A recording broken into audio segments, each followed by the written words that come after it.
Hey everyone, it's Erin with Hail Varsity. I am back, but this time I am joined by Greg Smith, recruiting extraordinaire. We are also in a much quieter environment than my previous video with Steve. So the hope is, one, you won't hear any wind or leaf blowers, but based on this environment, we should also not be getting hit by any footballs like we were when we were on the field. But we are here to talk about recruiting because while the spring game in and of itself was we had plenty to talk about when it comes to football, there is a whole separate part of this. It was a very big recruiting weekend.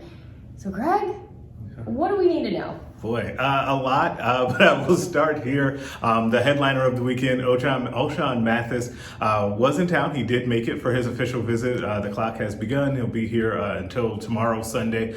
We saw him getting a lot of attention personally from various Nebraska staffers, coaches, players, and the athletic director, Trev Alberts. I spotted them all going up to him and his family. Yes, there are even photos that you can see on hailvarsity.com of him with Trev Alberts as well. They look like they were having a really nice time and a good conversation. The other big name that was here, one of the other big names, but one of the biggest, Dylan Raiola, the 2024 five-star quarterback from now Chandler, Arizona. They just moved out there. He was back in town. He was also getting a lot of personal attention from a lot of different people. His dad was also here, Dominic, as well. I saw them interacting with Donovan, the Nebraska's offensive line coach. Johnny Rogers came over and introduced himself to him at one point. Some fans were handing them their babies? Yeah, it gets, to be a lot when you're a five-star kid, and especially a quarterback coming to town. So it looks like he was enjoying himself as well. But there were a slew of other really talented players here as well. There was a four-star offensive lineman, Bo Hughley, that's a Georgia commit. He is all of 6'7", 290. I stood next to him, and he legitimately is that size. But there were a lot of kids from all over the country that Nebraska had here today to show off the atmosphere of the spring game. And it, just like a true game day, they had them all lined up in one corner of the stadium, allowing them, and they're always very strategic when they do this, because one thing that before they brought the whole group out, there were a few that were standing on the sideline early. And when I talk about strategy, they were conveniently placed right in front of the quarterbacks and the receivers running drills that didn't feel like happenstance. No. What did you take from that moment? No, it definitely wasn't. So you had a group of, it was Pop Watson, Nebraska's 2023 quarterback commit right now. You had Emmett Johnson, a 2022 running back signee, Dakotas Crawford and Janarian Bonner, both also 2022 wide receiver signees as well. And they just happened to be down there, watching Nebraska run through drills with some of the offensive skill position players. And it's always good though for those guys to be able to get to Lincoln to see this kind of game-like experience, because you have to remember I think all of those guys actually, it was their first time seeing either a spring game or an actual Nebraska game of any sort, right? Because all of those guys were recruited after the season was over, so they came during the winter for official visits and didn't see fans in the stadium. So I think that all of them were impacted by being able to see what it was like with fans in here and see the fan base passion that they hear so much about. And one of the things that you are going to hear a little bit about is the number of fans that were in Memorial Stadium for the game. It was about 54,000. And that obviously is a lower number than Nebraska's used to outside of last season with the COVID restrictions in place. The one thing that, at least from what I have read and seen so far with the recruits, is they were still impressed by the fact that there were 54,000 people in the stadium.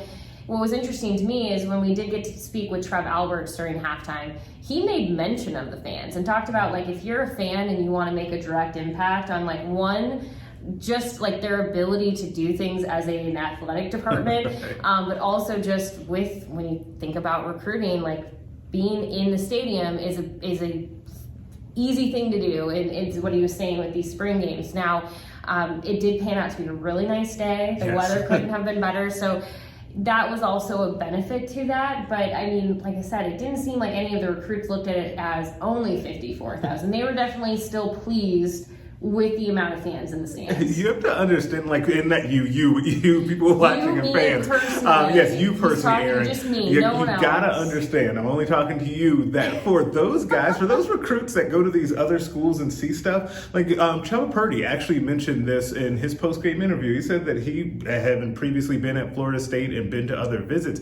That you see 500 fans in the stands in very empty stadium for a spring game. So to see quote unquote only 54,000. Will be a major thing that kids take notice of that we're here on visit. And that doesn't mean, I just want to say from a football perspective, because there's almost two different varying storylines here. There is the recruiting side of it, and there is also the football side of it. And that is not to take away from the football element of that, which my point there is that I totally understand and respect and get why that might be a concern to someone to see that number and to see it be as low as it is after so many years. I get that. I think a big reason, and we've talked about it in these videos before, is people want to see, they want it to show up for something that they know is going to perform for them in the fall. Like that it's going to win games. That's the reality of any sporting event, is you want your team to win. And I think that is reflected when you see that in this moment. So that does tie back into recruiting, because recruits want to see wins too. They want to see it all come together and get to not go back to what Trev Albert said, but he was talking about that Northwestern game in Ireland. He's like, there's really no bigger test than having to play and show up in an environment on the road like that. It is a true neutral field in another country, and there's no greater test. And so I think using that word test is really interesting, because that really is, Nebraska is going to be tested a lot this fall. That response is not only going to be an answer for the football side of things with how many people are in these stands, but it's also going to answer what this recruiting class looks like. Yes, I think a large part of what's going to happen once we get to the fall is going to depend on how Nebraska does on the field. And I think in turn, you'll see that, like we talk about where the passion of the fan base is right now, you will see that ratchet up even more if Nebraska can start well, which will then go back to feeding into getting recruits more excited. It all just rolls together. It does. It all, at the end of the day, what the fans want or what the recruits want, it all goes, and obviously what the team and everybody involved wants. Everybody. But it definitely, especially when you have this many recruits, I mean, that sideline was packed. Yes. Absolutely packed with players. We already have started to see some who have received offers since the game, or at least finding out that the offer was made pre-game or whatever. But I mean, there's going to be a lot that comes from this. But now, what's next?